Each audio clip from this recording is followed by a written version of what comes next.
The dining room had emptied hours ago. Only the low hum of refrigerators broke the silence as I wiped down the last table, my keys jingling in my pocket, ready to leave after a 12-hour shift.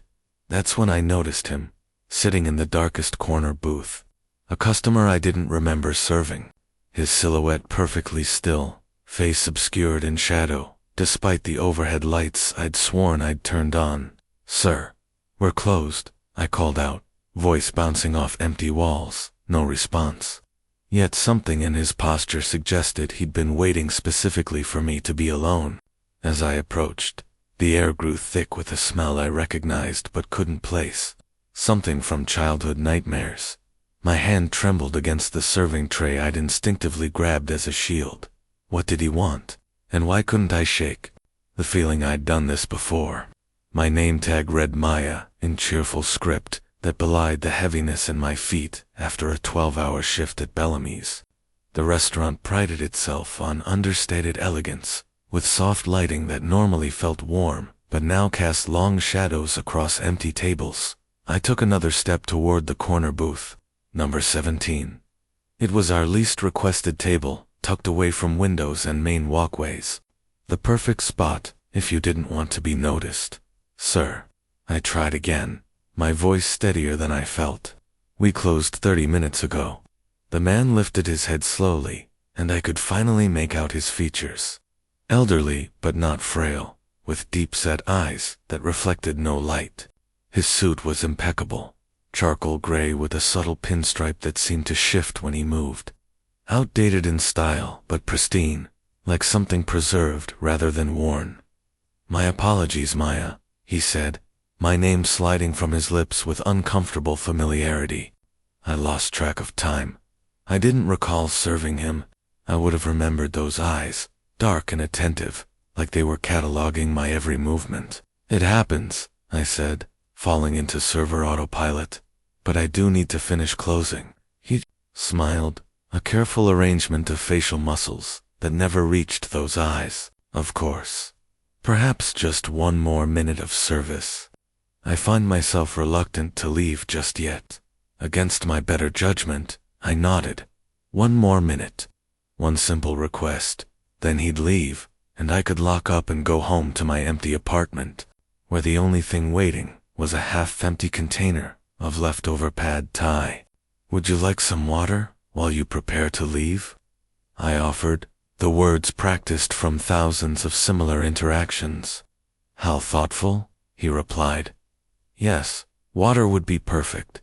As I turned toward the kitchen, the weight of his gaze pressed between my shoulder blades. Something felt wrong about this man, but I couldn't place it. It wasn't threatening, exactly. More like the discomfort of recognizing someone out of context. A teacher spotted in a grocery store, or a face from a half-forgotten dream. I glanced back once before pushing through the kitchen door. He hadn't moved. Yet somehow the angle of his shoulders seemed different. His posture reconfigured in the split second I'd looked away. Just a tired mind playing tricks, I told myself. Just get him water, and he'll leave. But as the kitchen door swung shut behind me, I couldn't shake the feeling that I'd just made a terrible mistake.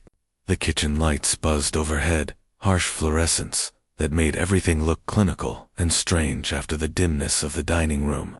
I leaned against the steel prep counter, trying to gather my thoughts. I should call Marcus, the night manager. But what would I say? There's a customer who won't leave, but he's being perfectly polite. 3 years at Bellamy's, and I still felt like I had to prove I could handle every situation. My phone sat in my locker in the back room. I could grab it quickly, at least have it ready. As I passed the small security monitor by the office, something caught my eye. The screens were black. They should have been showing cycling views of the dining room, bar, entrance, and back alley. The system automatically recorded until 2 hours after closing. I tapped the monitor, but nothing happened. Maybe Marcus had shut it down early, or maybe the system crashed again. It had been glitching all week, freezing on random frames before continuing. I filled a water glass, ice cubes clinking against crystal. Through the circular window in the kitchen door, I could see the dining room. The corner booth was empty. My heart stuttered in my chest. I pushed through the door, water sloshing over my hand. "Sir," movement caught my eye. He was sitting at a different table now, booth 12, closer to the kitchen. His hands were folded neatly on the table, his expression placid. I never saw him move, never heard the creak of leather seats or footsteps on hardwood floors. "Your water," I said, placing it carefully on the table, trying not to let my hand shake. "Thank you, Maya." He didn't reach for the glass. "You always provide such attentive service." I frowned. "Have you been to Bellamy's before?" "I don't remember serving you." "Many times." His gaze remained steady. "I prefer to observe quietly." "You take such care with your tables." "Not like that new server, Elias. He rushes, doesn't he? Focusing too much on the larger parties, hoping for better tips." My breath caught. He was right about Elias, who had started just 2 weeks ago. I'd had that exact thought during our shift earlier today, watching him hurry between his sections. "How would you know that?" "I pay attention." His finger traced a pattern on the tablecloth, following the subtle woven design. "Just as you do. You notice things, Maya. The couple in booth 8 tonight. You saw their argument before they even realized they were having one." He was right. Again, the tension had been obvious to me in their clipped responses, the way they checked their phones rather than looking at each other. I'd given them extra space, been careful with my timing, but I hadn't told anyone about that, hadn't even commented on it to other staff. "Who are you?" I asked, taking an involuntary step back. "Just a customer," he replied. "One who appreciates your particular style of service." The water sat untouched, ice slowly melting in the glass. I crossed my arms, a flimsy barrier between myself and this stranger who knew too much.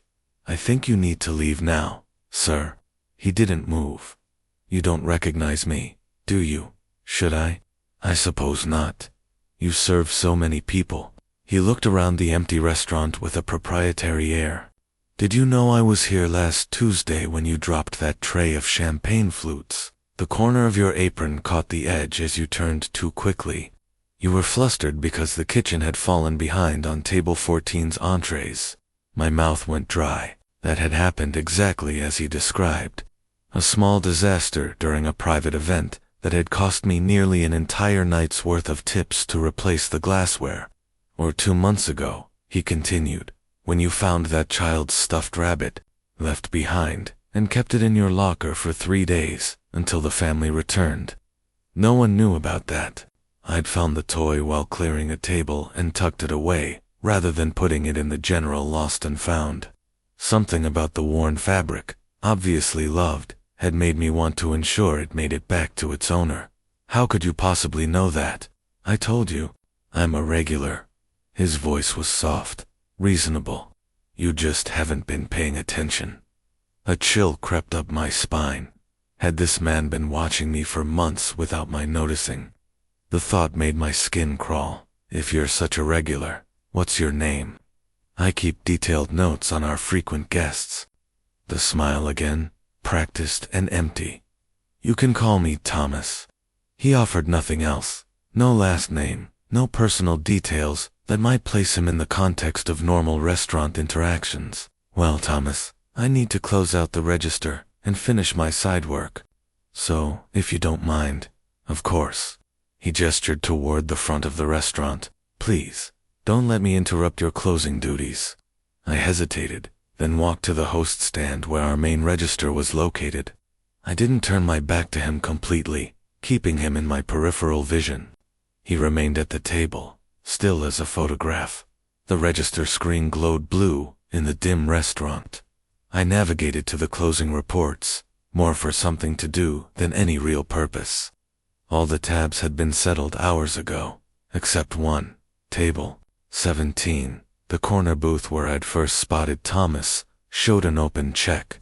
I tapped on it, frowning. The timestamp read 6:48 p.m., during the height of dinner service. The order made me freeze. A glass of Cabernet, the roasted beet salad, and seared scallops with parsnip puree. Exactly what I would order for myself. Exactly what I had planned for my staff meal tonight, before we got too busy and I worked straight through my break. My hands hovered over the screen. I never rang in that order. I never even sat at table 17 tonight. When I looked up, Thomas was watching me, waiting for a revelation I didn't understand. I forced my attention back to the register, willing my hands to stop trembling. The unpaid check for table 17 glowed accusingly on the screen. "There seems to be an open tab for your table," I said, aiming for professional detachment. "Would you like to settle it now?" Thomas tilted his head. "Is that what the system shows? How curious. Did you order the Cabernet and scallops?" I pressed, needing some rational explanation. "Why don't you check the security footage?" he suggested, as if reading my thoughts. "See who was sitting at table 17 at 6:48. The cameras. Of course. I could review the footage and prove to myself I was being ridiculous. This man was just observant, perhaps a bit eccentric. "I'll be right back," I said, retreating to the office where we kept the security system's main controls. The small room smelled of coffee and Marcus's sandalwood cologne. I jiggled the mouse to wake the computer and navigated to the security app. The login screen appeared, and I typed Marcus's code, which everyone on staff knew, despite his half-hearted attempts at secrecy. Error, no recorded. Footage available for selected date. I tried again. Same error. According to the system, no video had been recorded today at all. My phone. I needed my phone. I could call Marcus, or even the police, if necessary. This situation had moved beyond uncomfortable into genuinely unsettling. I hurried to the employee locker room, a cramped space behind the kitchen with mismatched lockers salvaged from a high school renovation. Mine was dented blue metal with a combination lock. As I spun the dial, I noticed something tucked into the vent at eye level. A photograph, its edges yellowed with age. I pulled it free, heart pounding. It showed the Bellamy's staff, standing in front of the restaurant in their uniforms. But it wasn't our current staff. The faces were unfamiliar, the styles subtly different, suggesting it was taken years ago. My gaze traveled across the unknown faces until it snagged on a figure in the background, standing near the restaurant entrance. Partially obscured but unmistakable was Thomas. He looked exactly the same, down to the charcoal suit with pinstripes. The timestamp in the corner read June 17, 2019. 5 years ago, I'd started working at Bellamy's in 2021. I ripped open my locker, grabbed my phone, and saw 5 missed calls from unknown numbers.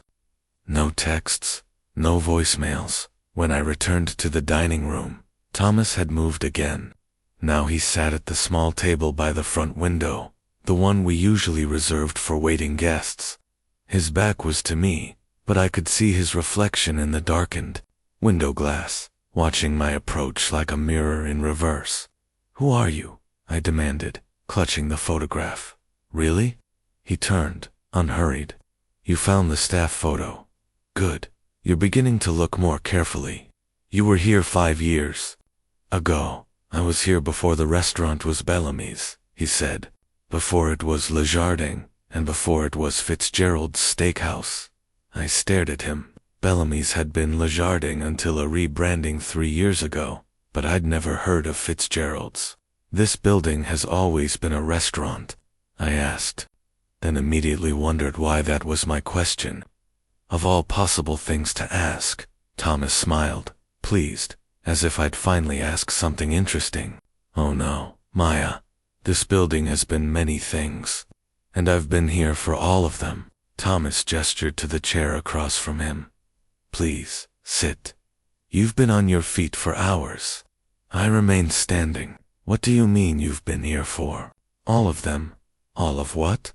"All of its iterations." He ran a finger along the edge of the table, inspecting it for dust. "This location has a certain ... gravity to it. Places like this develop their own awareness after enough time." "That's not an answer, isn't it?" His eyes caught mine, held them. "You feel it too." That's why you've stayed at this job for 3 years, despite the better offer at Meridian last fall. My breath hitched. The job offer at Meridian, a newer restaurant downtown, had come with better pay and benefits. I'd turned it down without fully understanding why. I'd told myself it was loyalty to Bellamy's comfort in the familiar. I'd never told anyone about the offer. How could you possibly know about that? The building knows, and I am intimately connected to this building. Thomas folded his hands on the table. Did you know this was a speakeasy during Prohibition? The owner disappeared under mysterious circumstances in 1926. Before that, it was a boarding house with a peculiar reputation. Women who stayed in the corner room often reported feeling watched while they slept. The corner room, where table 17 now stood. In the 1970s, when it was Fitzgerald's, there was a young waitress, much like yourself, actually. His voice took on a storytelling cadence. She worked late one night, closing alone. The next morning, they found her uniform folded neatly on a table, but she was never seen again. The official report suggested she simply left town, abandoned her life. But her personal items remained in her apartment. Her cat unfed. A chill crawled up my spine. Why are you telling me this? Because you should understand the history of where you work. The pattern of this place. What pattern? Service, he said simply. This building has always been about service. From boarding house to restaurant, the constant is service. People coming and going, leaving pieces of themselves behind, some more than others. I felt lightheaded, the restaurant seeming to expand and contract around me like a breathing thing. Who are you, Thomas? Perhaps a better question is, who are you, Maya? Do you ever wonder why you feel so at home here? Why you sometimes know exactly what a customer wants before they ask? Why the layout of the restaurant sometimes seems different in your dreams than in waking life? I took an involuntary step backward, my hip bumping against another table. It wasn't where it should have been, a few inches out of place from its normal position. Looking around, I realized many of the tables were slightly misaligned, chairs angled differently than how we'd set them for service. Small, subtle changes that I hadn't noticed until now. You're starting to see, Thomas said, approval warming his voice. You're finally paying attention to the details. The tables, I whispered. They're all wrong, or simply arranged differently than you remember. Memory is such a fragile thing. The restaurant felt suddenly alien, a familiar photograph, with objects moved between takes. Had it always been this way? Was I misremembering the layout I saw every day? I need to call Marcus, I said, gripping my phone. Before you do, Thomas said, you might want to check your messages. I believe your coworkers have been trying to reach you. My phone screen showed those 5 missed calls, all from unknown numbers. As I watched, a text appeared. From, Elias forgot my wallet. Coming back. Don't leave yet. The timestamp said it had been sent 20 minutes ago. I stared at my phone. Another message appeared below Elias's text. From Sadie left my cardigan. Back in 5. From Marcus system glitch. Need to reset before morning. Coming in. All 3 had apparently texted within minutes of each other, yet I'd received nothing until now. And all 3 were supposedly returning to the restaurant well after their shifts had ended. Quite the coincidence, Thomas remarked, though I hadn't shown him the messages. I looked toward the front windows. The parking lot was empty, the street beyond dark and quiet. No headlights, no approaching figures, just occasional shadows that seemed to shift and stretch beneath the street lamps. No one's coming, are they? I asked quietly. They believe they're on their way, Thomas replied, his answer more unsettling than a simple no. But the restaurant has its own ideas about visitors after hours. My phone buzzed again. A new message from Marcus, almost there. Wait for me. I walked to the front door and peered out through the glass. Still no one. The street looked wrong somehow. The buildings across from us too distant, the road too wide. like looking through the wrong prescription glasses. This isn't real, I whispered. Reality is subjective in places like this, Thomas said from directly behind me, though I hadn't heard him move from the table. Fitzgerald's Steakhouse stood on this spot for 20 years, until a kitchen fire in 1980. Did you know they rebuilt in just 2 months? Impossibly fast. The new owners found the original blueprints had been altered. Rooms that shouldn't exist, hallways that led nowhere. I turned to face him, pressing my back against the door. Stop it. The boarding house before that had 14 rooms on the second floor, according to property records. But former tenants insisted there were 15. The extra room appeared only to certain guests, usually those who stayed too long. There is no second floor here, I said. Just the restaurant and the basement storage. Thomas smiled thinly. Are you certain? Have you ever checked the exterior of the building and counted the windows? There are more than can be accounted for by the current floor plan. I tried to recall the building from outside, but the image was blurry, inconsistent.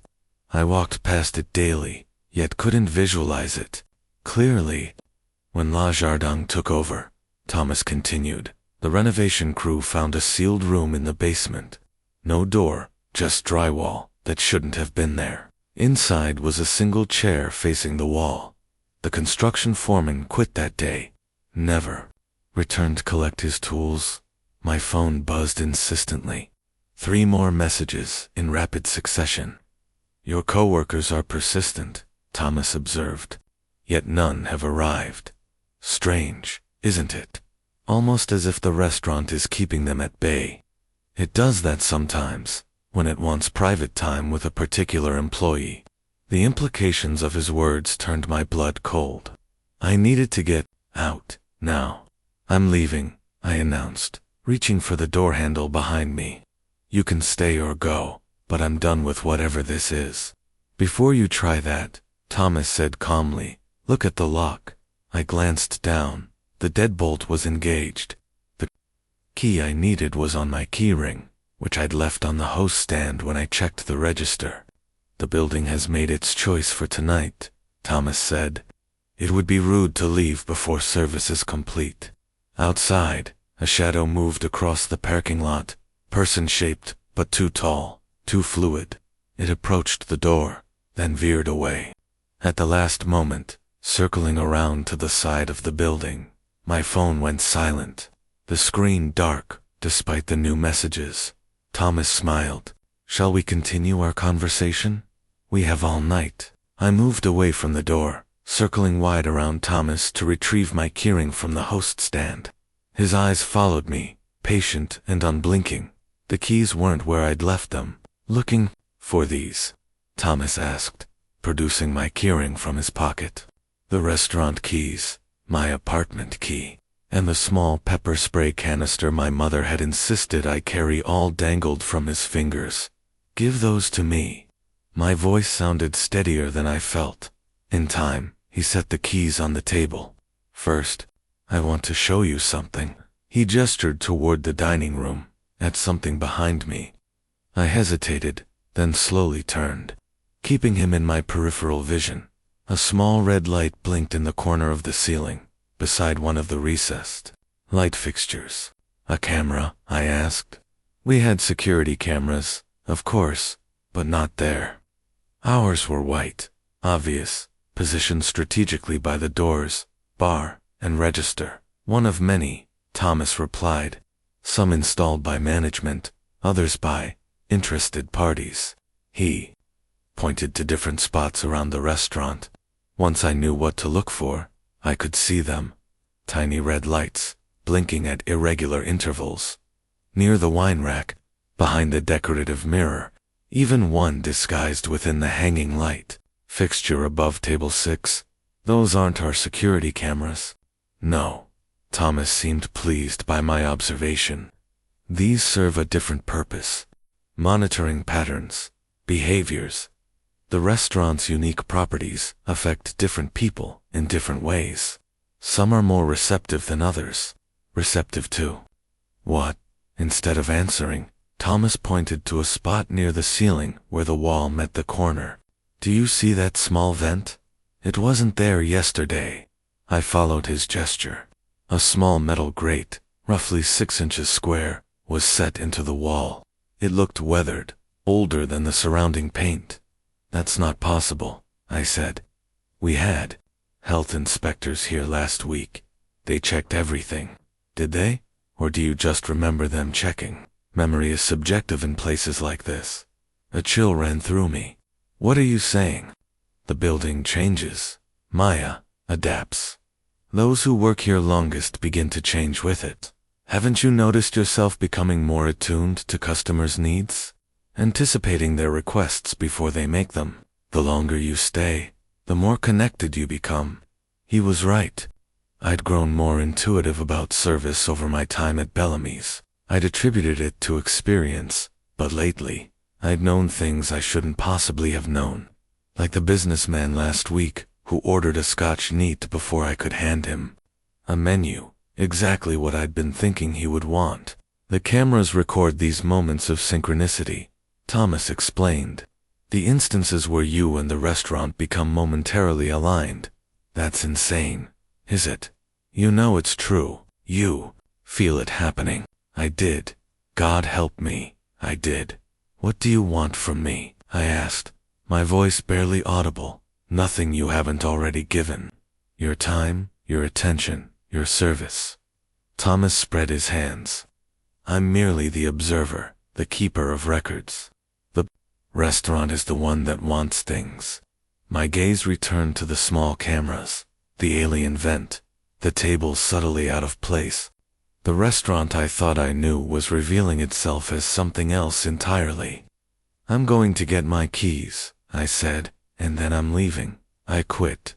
Tonight is my last shift. Thomas made no move to stop me as I approached the table. I reached for my curing fingers closing around the familiar metal. Others have tried to leave, he said conversationally. The waitress in 1978, the chef in 1992, the bartender in 2017. They all said the same thing. Tonight is my last shift. Yet the restaurant disagreed. My hand froze on the keys. What happened to them? They're still here, in their way.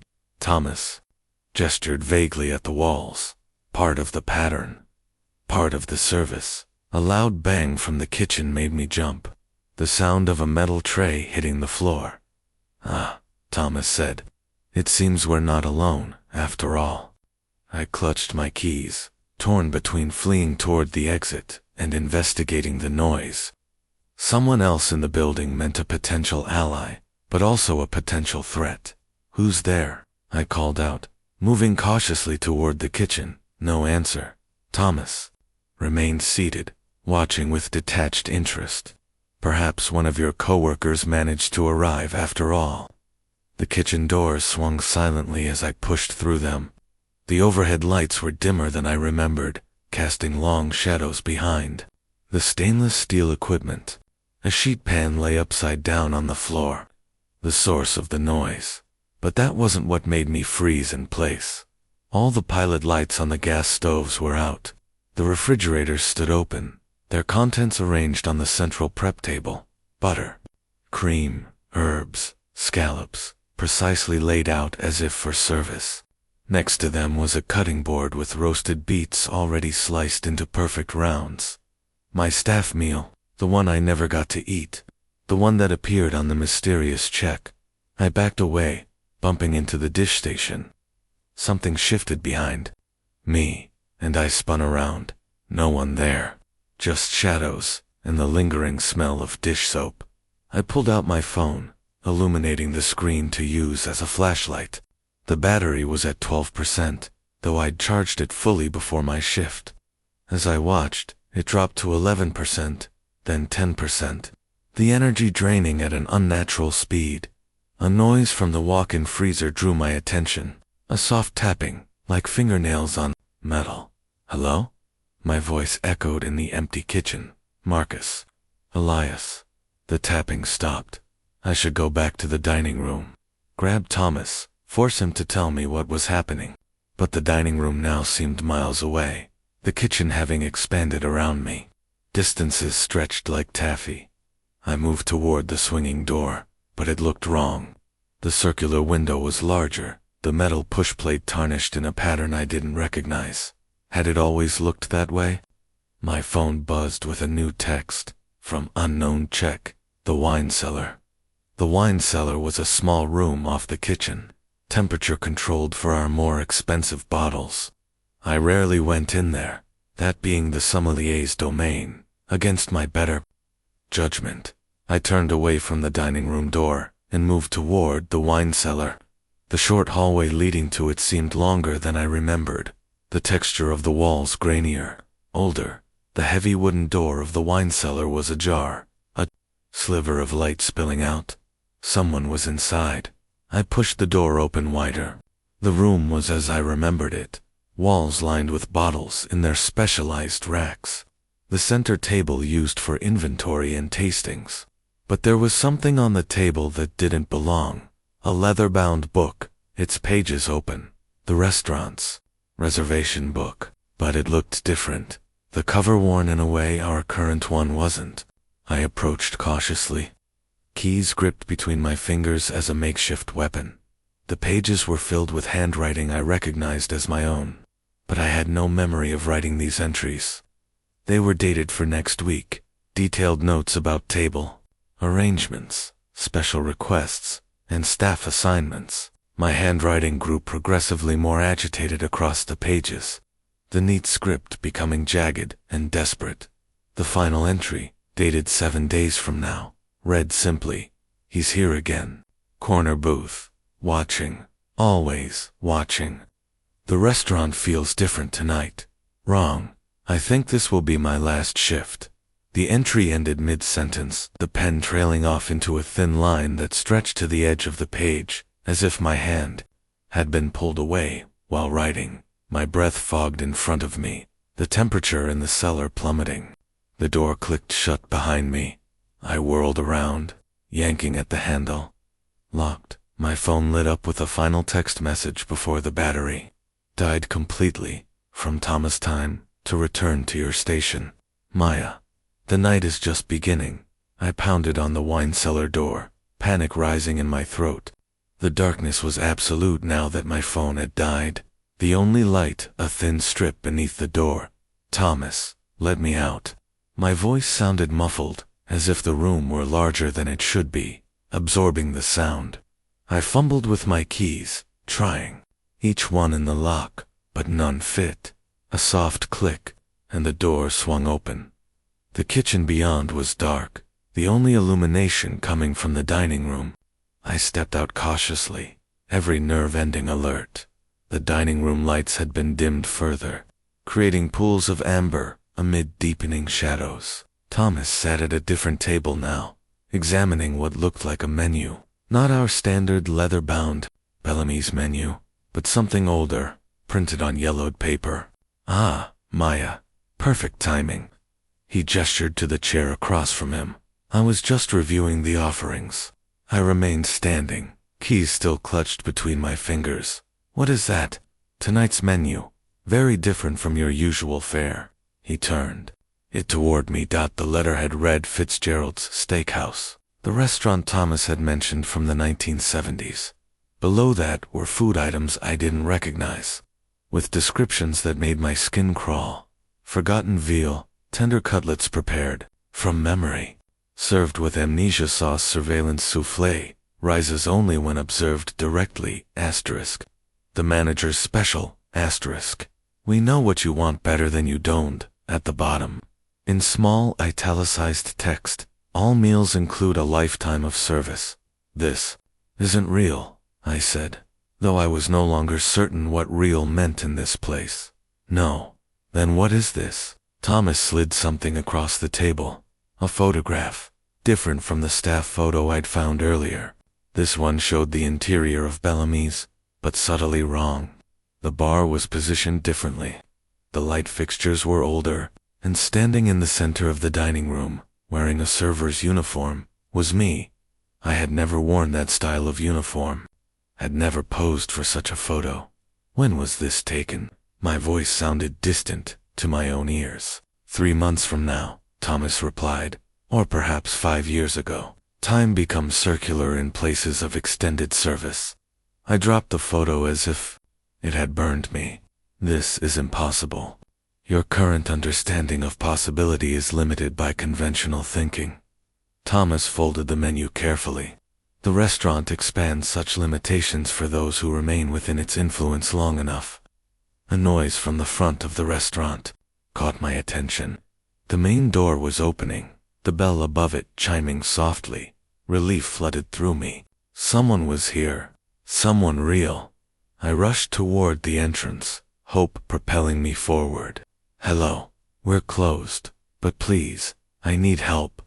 The figure in the doorway was silhouetted by the streetlights outside. Tall, slender, dressed in what appeared to be a server's uniform. Maya. The voice was female, familiar yet strange. I forgot my phone charger. The woman stepped inside, and I recoiled. Her face was mine, exactly mine, down to the small scar above my right eyebrow from a childhood fall. But her hair was different, cut in a style I'd worn 2 years ago. Who are you? I whispered. Not dash me, looked confused. What are you talking about?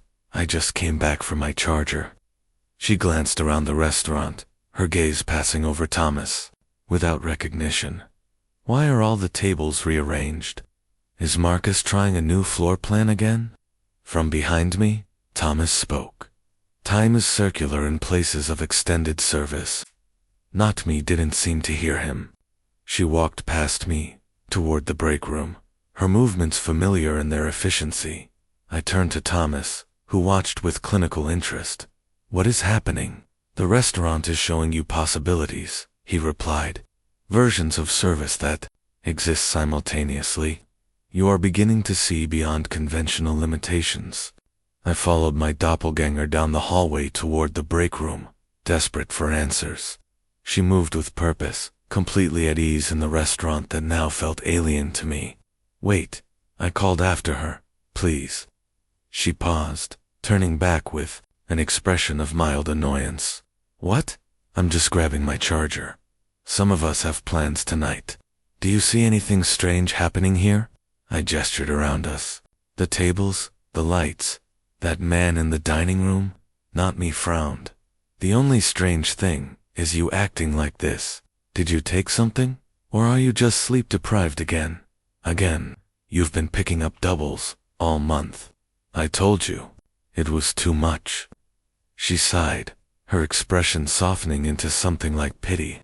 Look, I know you need the money, but you're starting to act like Jen did before she quit.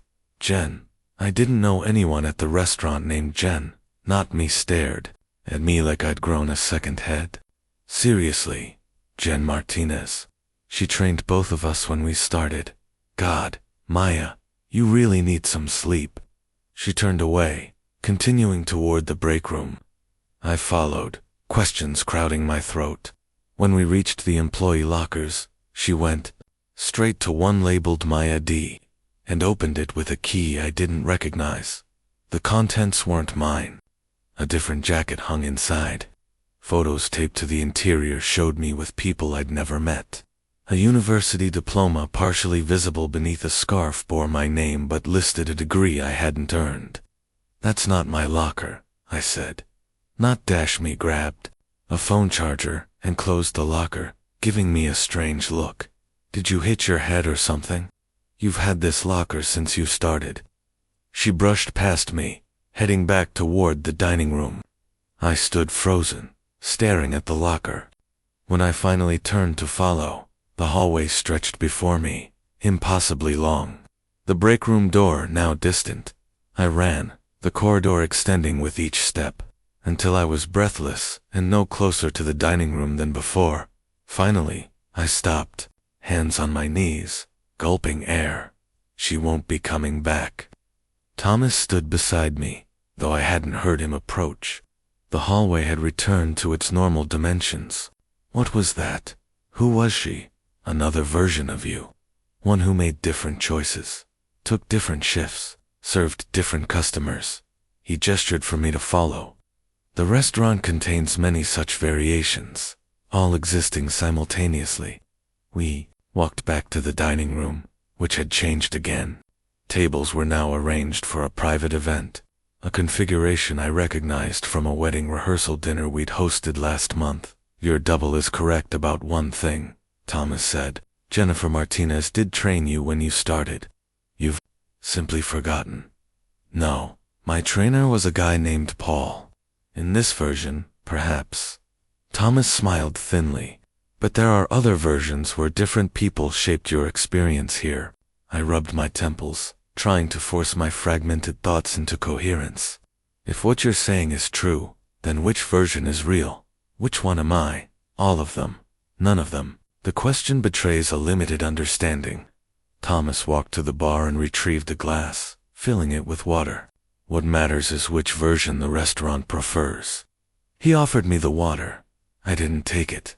The building can't have preferences, I said, though my certainty was crumbling. It's just a structure, is it? You've felt its influence, the way it keeps you here, despite better opportunities. The way it arranges circumstances to create private moments like this one. I thought about the unpaid check for the meal I never ordered, the staff photo I never posed for, the reservation book with entries I never wrote. Why me? I asked finally. What makes me special? Nothing and everything. You're receptive, sensitive to the patterns. Not everyone can perceive the restaurant's true nature. Thomas set the water down. Some pass through without ever noticing. Others, like you, become attuned to its rhythms, become part of its service ecosystem. A crash from the kitchen interrupted us. The sound of glass shattering. I whirled toward the kitchen, startled by the crash. Through the window in the swinging door, I saw lights flickering. Someone else is here, I said. Thomas looked unconcerned. The restaurant is restless tonight. So many versions converging. I approached the kitchen door cautiously, pushing it open just enough to peek inside. The glass from a shattered wine bottle glittered on the floor, burgundy liquid pooling like blood. But that wasn't what held my attention. All the chairs from the dining room had been brought into the kitchen and arranged in a perfect circle. Each chair was turned upside down, balanced precisely on its seat, with legs pointing upward like skeletal fingers. In the center of this arrangement sat a single plate with my staff meal, steam rising from the perfectly seared scallops. The food I hadn't ordered, but that had appeared on the check. How is this happening? I whispered. The restaurant is completing your service cycle, Thomas answered from directly behind me, setting the stage for the next phase. I stepped back, bumping into him. Next phase of what? Your integration, of course. The kitchen lights flickered again, and in the momentary darkness, the chairs rearranged themselves. Now they formed a path leading to the basement door, which stood ajar, revealing stone steps descending into blackness. That door had been locked earlier. We kept it locked because of the steep, narrow staircase that Marcus always complained was a lawsuit waiting to happen. I'm not going down there, I said. Of course you are. You've gone down there every night for months. That's not true. I rarely go to the basement. Just to get wine sometimes, or extra linens. Thomas moved to the manager's office and returned with a small leather book. The staff logged. He opened it, showing me pages of entries in my handwriting, documenting basement checks at the end of each shift. My signature at the bottom of each page. I stared at the entries in disbelief. I had no memory of making these notations, of performing these tasks. This is impossible, I said, knowing the protest was becoming meaningless in the face of mounting evidence to the contrary. You say that word often, Thomas observed. Yet here we are. I took the log from him, flipping through the pages. The entries continued beyond today's date, documenting shifts I hadn't yet worked. My handwriting grew increasingly erratic in these future entries, the neat script dissolving into frantic scrawls. The final entry, dated 1 week from today, was barely legible. Asterisk, basement check complete. He's here again, always watching. The restaurant feels different, wrong. Tables keep moving when I'm not looking. Found another door today. It wasn't there before. This is my last shift. Asterisk. The entry ended abruptly, as if I'd been interrupted mid-sentence. I closed the book, my hand shaking. What happens to me in a week? That depends on the choices you make now. Thomas gestured to the basement door. Some versions of you go downstairs willingly. Others need persuasion. As if on cue, the kitchen lights went out completely. In the darkness, I heard the soft sound of chair legs scraping across the floor, moving closer. When the lights flickered back on, the chairs had formed a tight circle around us. Beyond them, every knife from the knife block had been embedded in the walls, forming a perfect ring at eye level. The restaurant is growing impatient, Thomas said mildly. It prefers willing participants, but it will work with reluctance, if necessary. Through the circular window in the kitchen door, I could see the dining room transforming. Tables rearranging themselves, tablecloths changing color, light fixtures morphing from modern to vintage, and back again. Different versions of the restaurant cycling through time like slides in a projector. I backed away from Thomas, from the basement door, from the circle of accusing chairs. What happens if I refuse? If I fight this? Others have tried. His voice was almost gentle. The waitress in 1978. The chef in 1992. The versions of you from parallel service cycles. And what happened to them? Thomas smiled, the expression never reaching his eyes. Why don't you go downstairs and ask them yourself? They're waiting. For you. All your previous iterations. Gathered for the staff meeting that never ends. I bolted from the kitchen, pushing past Thomas, and darting between the ominous circle of chairs. One toppled as I passed, clattering against the floor tiles with a sound like breaking bones. The dining room was in flux, reality stuttering like a glitching video. Tables shifting position, decor flickering between eras. Bellamy's elegant modern aesthetic gave way to the wood-paneled walls of Fitzgerald's. Then the delicate pastels of Lejardin. Then configurations I didn't recognize at all. I made for the front door, fumbling with my keys. None fit the lock, which had transformed into an antique brass mechanism I didn't recognize. My reflection in the door's glass panel stopped me cold. My face looked back at me, but something was wrong. My movements weren't synchronized with what I saw. When I raised my hand, my reflection delayed by half a second. When I dropped it, the reflection continued moving, fingers stretching toward something I couldn't see. Behind my reflection, I saw Thomas standing at the host station, watching. But when I spun around, the real dining room was empty. Thomas. My voice echoed in the rapidly transforming space. Movement caught my eye. The door to the restrooms. It was my only option now. I pushed through into the narrow hallway beyond, the lights overhead flickering rhythmically. The women's restroom door stood ajar. Inside, the sound of running water. I entered cautiously. The faucet was on, steam rising. From the hot water, I moved to turn it off, avoiding my reflection in the mirror above the sink. Too late. From the corner of my eye, I saw it. My reflection, staring back with an expression of cold calculation I'd never worn. When I turned to face the mirror directly, the image corrected itself, mirroring my movements precisely. I splashed cold water on my face, trying to shock myself back to rationality. When I straightened, wiping water from my eyes, I saw Thomas, standing behind me in the mirror. I whirled around. The bathroom was empty. Looking back at the mirror, Thomas was still there, watching me with that same patient interest. "What do you want?" I asked his reflection. "It's not what I want," his image replied, voice distorted, as if coming from underwater. "It's what the restaurant requires. Service is a cycle, Maya. Someone must close the loop. I don't understand. You will, once you complete the pattern." His reflection raised a hand, pointing to something behind me. Hanging on the back of the bathroom door was a server's uniform.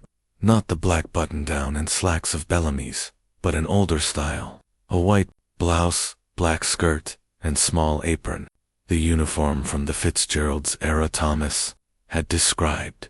The uniform my doppelganger had been wearing. I touched the fabric cautiously. It was warm, as if recently worn. The NAMA tag pinned to the blouse read Maya D. "This isn't mine," I whispered.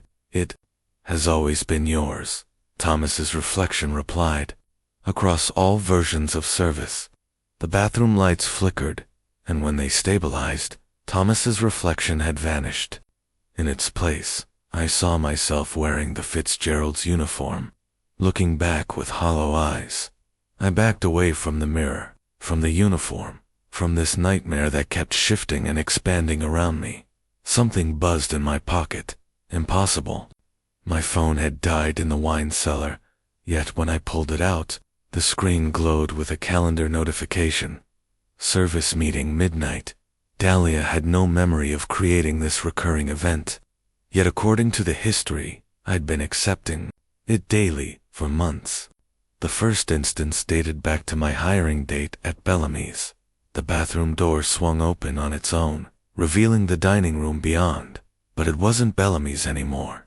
The space had fully transformed into Fitzgerald's Steakhouse, wood-paneled walls lined with vintage photographs. In each one, I could make out Thomas lurking in the background, watching the staff, the customers, the service cycle playing out across decades. And at the center of the room, a single table was set for dining, illuminated by candlelight. My staff.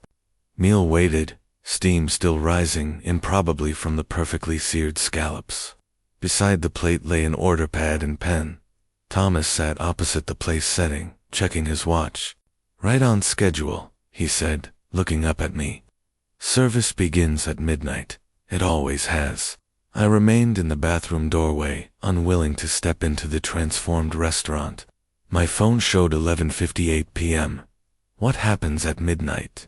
I asked, my voice sounding small in the wooden cavern of Fitzgerald's. "The service cycle renews," Thomas replied, "as it has every night since this building first offered hospitality. And if I refuse to participate, you already have participated, are participating, will participate." He gestured to the empty chair across from him. "Time is circular in places of extended service." My phone buzzed again. 2 minutes to midnight. The notification showed a reminder. DONT, forget basement check. After Klasenji shoved the phone back in my pocket, looking desperately around the restaurant for any means of escape. The front door now led into a brick wall. The windows showed only impenetrable darkness. The kitchen door had vanished completely, replaced by more wood paneling. The only visible exit was a new door I hadn't seen before, set into the far wall. Above it hung a small sign reading "Staff Only." "Where does that lead?" I asked, nodding toward it. "To the basement, of course. Where else would you perform your final check?" "The basement has always been accessed through the kitchen. In some versions." Thomas checked his watch again. 1 minute remaining. "You should take your position." As if compelled by an external force, I found myself moving toward the table.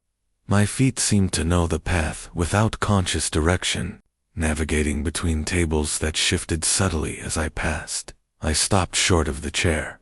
"I want to see the basement first." Thomas raised an eyebrow.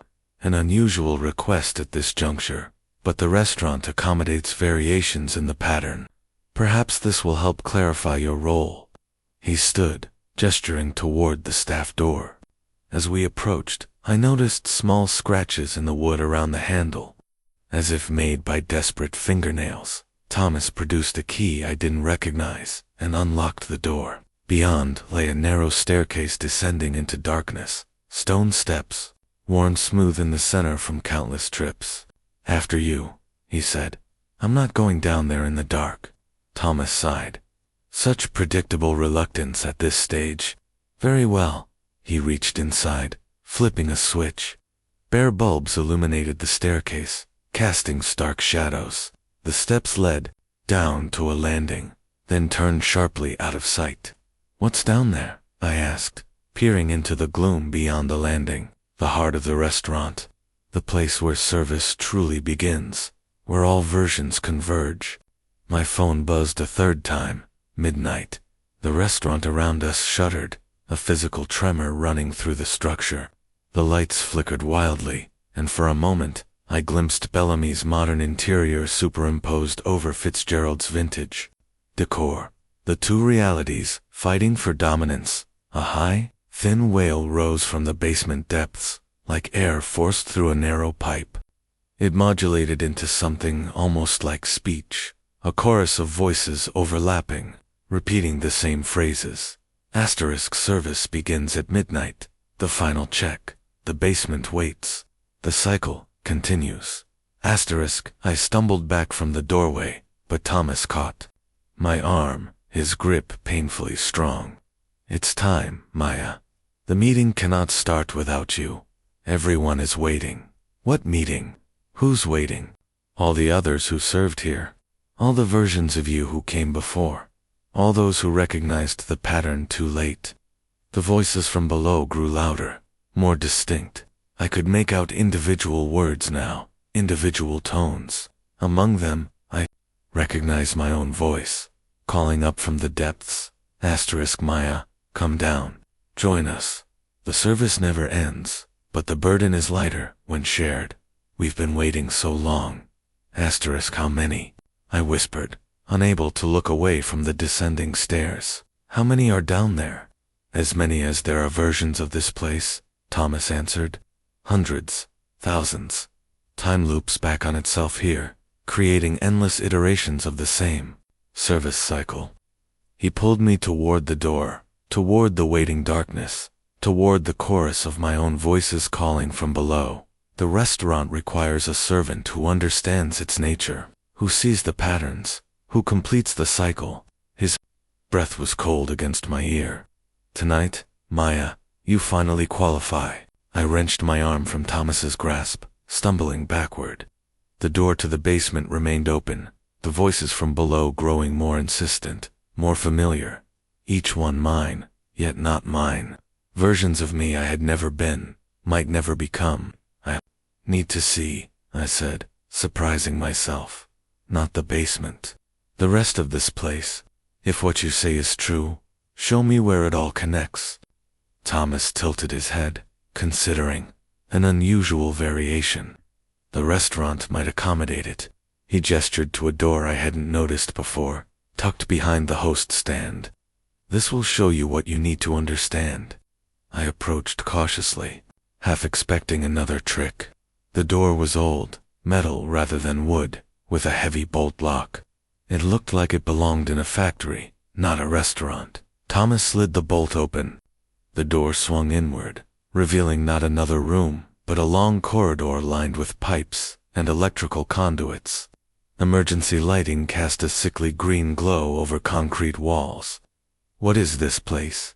The connective tissue between versions. Thomas nodded for me to enter. Service infrastructure. I stepped inside, the air noticeably cooler, smelling of damp stone and old grease. The corridor stretched farther than seemed possible, curving gently out of sight. This isn't real, I said automatically. That word again. Thomas sighed, following me in. Your perception is still too limited. This is more real than what you've accepted as reality. As we walked, I noticed small alcoves set into the walls at irregular intervals. Each contained objects that stopped me cold. A black server book exactly like mine, but worn almost to tatters. A name tag reading Maya D, encrusted with what looked like dried blood. A set of restaurant keys identical to mine, melted and fused together. Artifacts from previous cycles, Thomas explained. The restaurant preserves significant objects. We passed a larger recess containing a bed, neatly made, with personal items arranged on a small table beside it. A brush with dark hairs tangled in its bristles. A dog-eared paperback I recognized as my current reading. A half-empty bottle of the perfume I wore daily. What is this? Your room.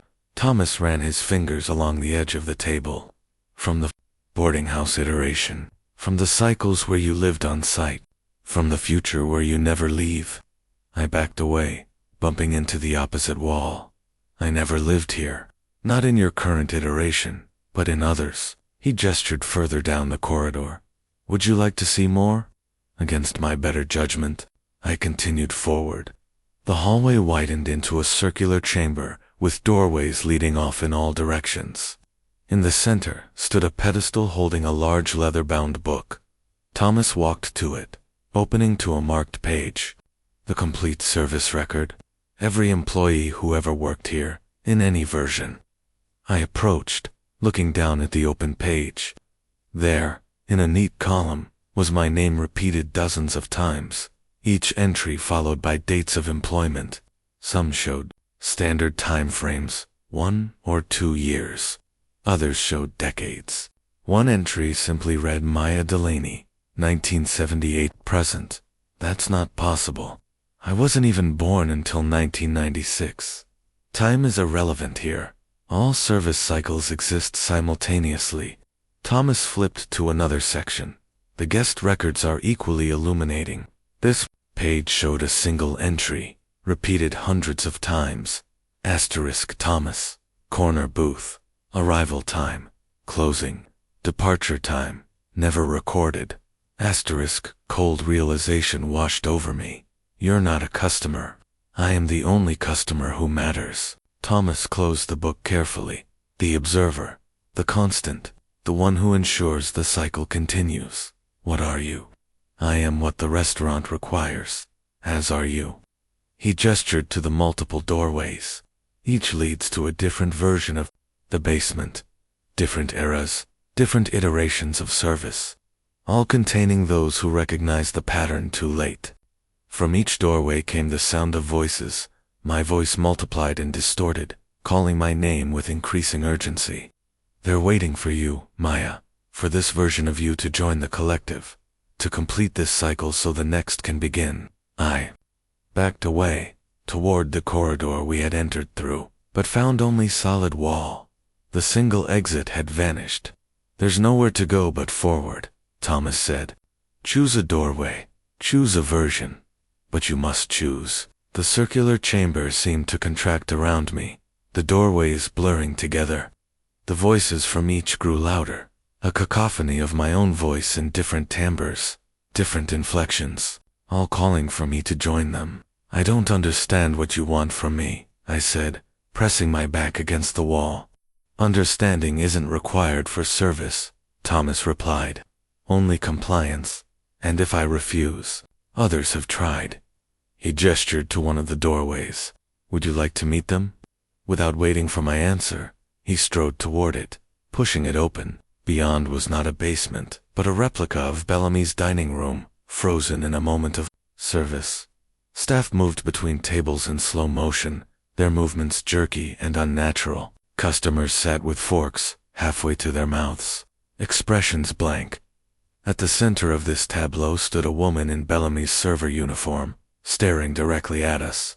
Her face was mine, but older, lined with exhaustion, eyes hollow. This is Maya. From Cycle 157, Thomas explained. She refused to complete the basement check, tried to break the pattern. The woman's mouth moved, forming words I couldn't hear. What is she saying? I asked. The same thing they all say eventually. Let me out. Thomas closed the door. She's been serving that same shift for what would feel like years to her, if time still had meaning in her experience. He moved to another door, opening it to reveal a version of the restaurant I didn't recognize. Art Deco styling, servers in formal attire. At the host stand stood another version of me in period-appropriate clothing, endlessly greeting the same customer, resetting to repeat the interaction in an endless loop. Cycle 42, Thomas noted. She tried to burn the restaurant down. Now she serves the same guest for eternity. Door after door revealed similar scenes. Versions of myself trapped in moments of service, repeating actions without end or purpose. Some looked resigned, others desperately aware of their imprisonment. Thomas finally stopped before the last door, his hand on the knob, and this one is special. The originator. He opened it to reveal the staff room from earlier, the one with my locker. Sitting at the small break table was a woman in a vintage Fitzgerald's uniform, writing in a log book. She looked up as the door opened, her face an exact copy of mine, yet somehow different, harder, more determined. "The first Maya," Thomas said, "from 1978. The one who recognized the pattern before anyone else, who tried to warn those who would come after." She stood, approaching the doorway. Unlike the others, she moved normally, with purpose. When she spoke, her voice was clear. "You need to check the employment contract," she said, eyes locked with mine. "The final clause, the one about memory management." Thomas moved to close the door, but first Maya jammed her foot in the gap. "He's not a customer. He's not even human. He's the restaurant's projection, its way of communicating with us." Her words came quickly now, desperate. "The building feeds on service, on the endless cycle of giving. It needs willing participants, and when they try to leave..." Thomas slammed the door shut, cutting off her final words. "Quite the troublemaker, that iteration," he said mildly, "always trying to interfere with new cycles. Shall we move on?" But her words had triggered something in my memory. My employment contract. The one I'd signed 3 years ago, barely skimming the fine print in my eagerness to secure the job. "I want to see my contract," I said. Thomas went still. "That's not part of the usual pattern. Show me my contract, or I'll refuse to choose a door." For the first time, uncertainty flickered across his face. "The restaurant prefers willing participants, but it does not require them." He snapped his fingers, and a document appeared on the pedestal where the service record had been. My employment agreement with Bellamy's, the Anthropic logo at the top, my signature at the bottom. I approached cautiously, turning to the final page. There, in tiny print, beneath my signature, was a clause I had no memory of reading. Memory Management Protocol. Employee consents to selective memory adjustments to ensure service continuity. Cycle renewal authorized upon completion of basement. Verification procedure. Beside it were my initials, MKD, Maya Catherine Delaney. "What does this mean?" I asked, though I already knew. "It means you've chosen a door every night for 3 years, Thomas replied, "and forgotten by morning. The cycle continues, but the burden of knowledge is reset, and the basement check, where the memory adjustment occurs, where you meet your other selves briefly before forgetting them again." I stared at the contract, the implications crashing over me in sickening waves. For 3 years, I'd been trapped in this cycle without knowing it, performing the same checks, meeting my fragmented selves, having my memory wiped clean, then returning the next day to do it all again. "Why?" I asked, my voice breaking. "Why do this?" "The restaurant requires continuity of service," Thomas replied, as if explaining something obvious. "The best servers are those who understand its nature, but aren't burdened by the knowledge constantly. You perform your role perfectly, because you believe each day is unique, each service genuine. But the others, the ones trapped in those rooms, failed iterations, those who resisted too forcefully. The restaurant preserves them as ... examples." He adjusted his suit cuff precisely.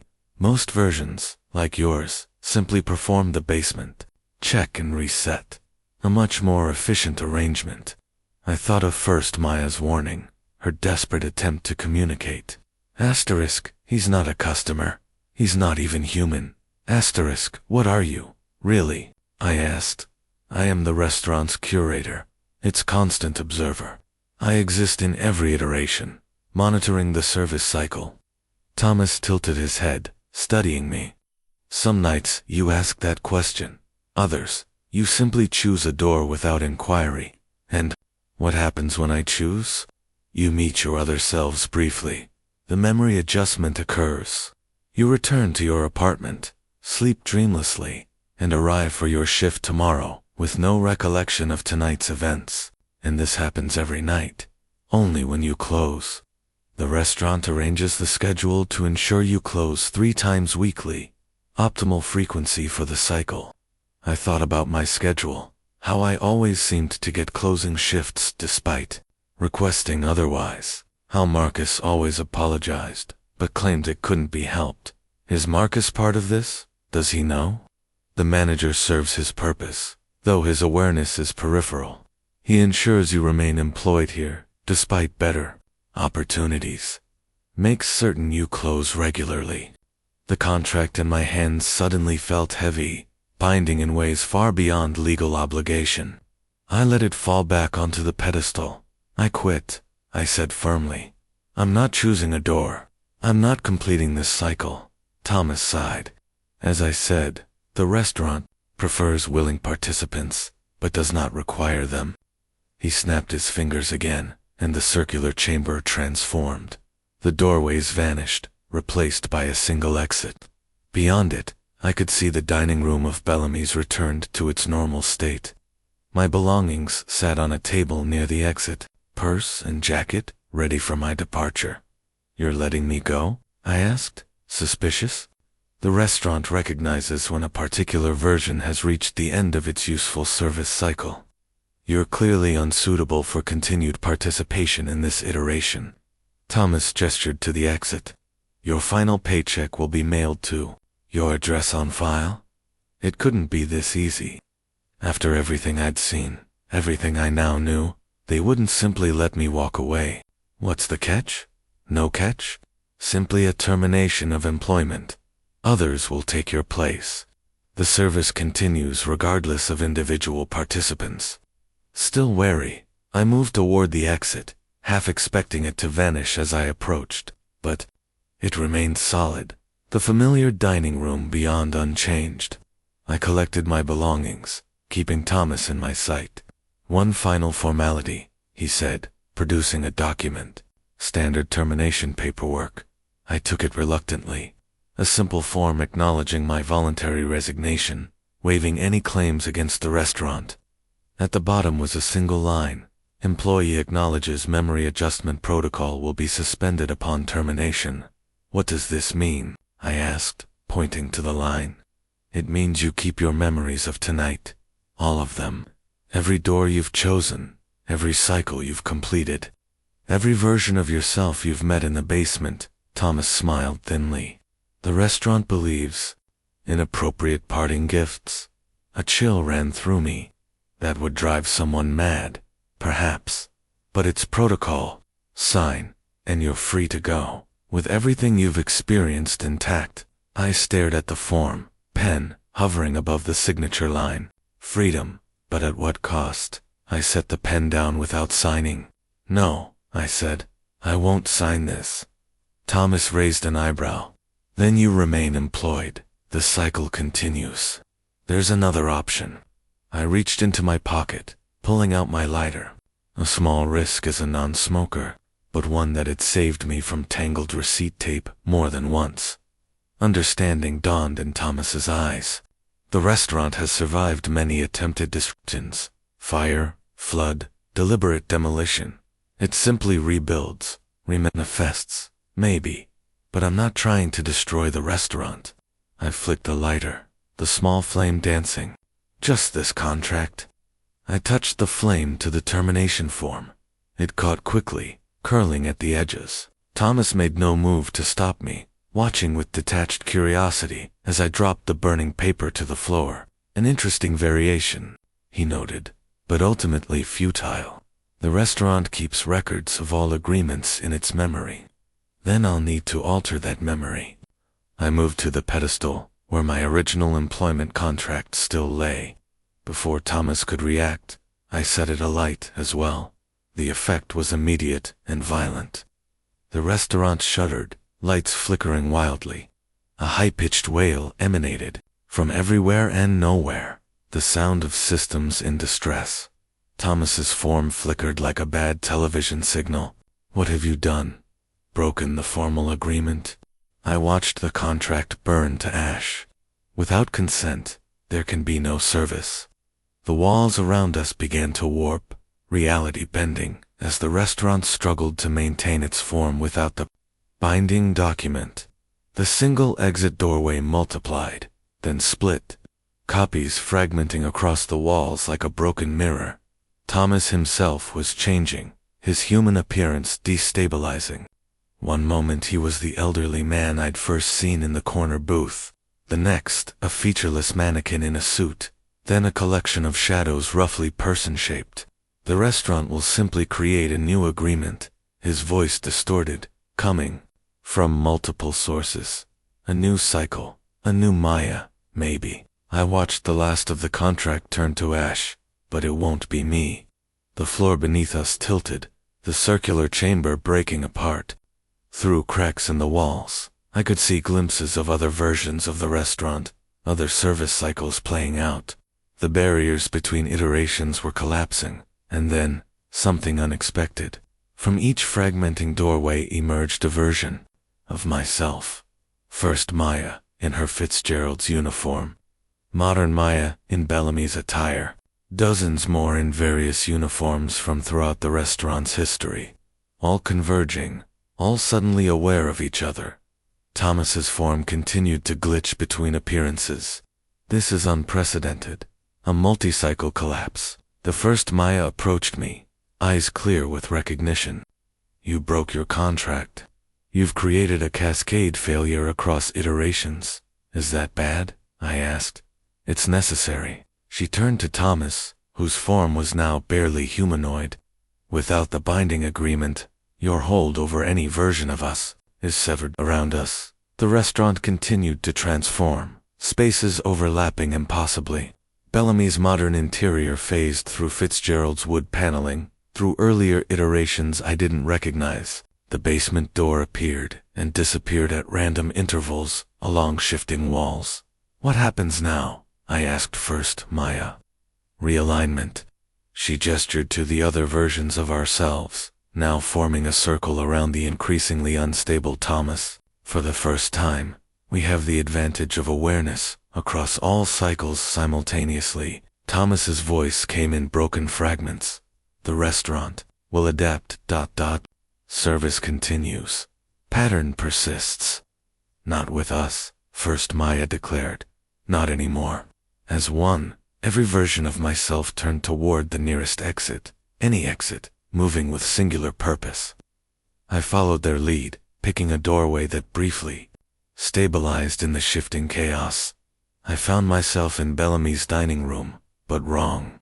Tables at impossible angles, chairs melded halfway into floors, light fixtures pouring illumination like liquid.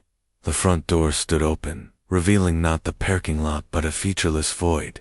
First Maya appeared beside me. Don't hesitate. The collapse is temporary. The restaurant will stabilize eventually, find new servers, create new cycles. What's out there? I asked, staring into the emptiness beyond the door. Uncertainty. Freedom. She smiled grimly. Better than an eternity of closing shifts. Behind us, Thomas's distorted voice called out. If you leave, you take it all with you. Every memory, every cycle, First Maya nodded. He's right about that. Outside, we'll remember everything. It won't be easy, but we'll be free, I said. Yes. She took my hand, her touch solid despite her impossible existence. Together, the burden will be lighter. As one, we stepped through the doorway into the void, leaving the fractured restaurant behind. Behind us, I heard the distant sound of chairs being placed on tables, of floors being swept, of service preparations being made, and somewhere, a clock struck midnight, signaling the start of a shift that, for the first time in countless iterations, would have to proceed without us.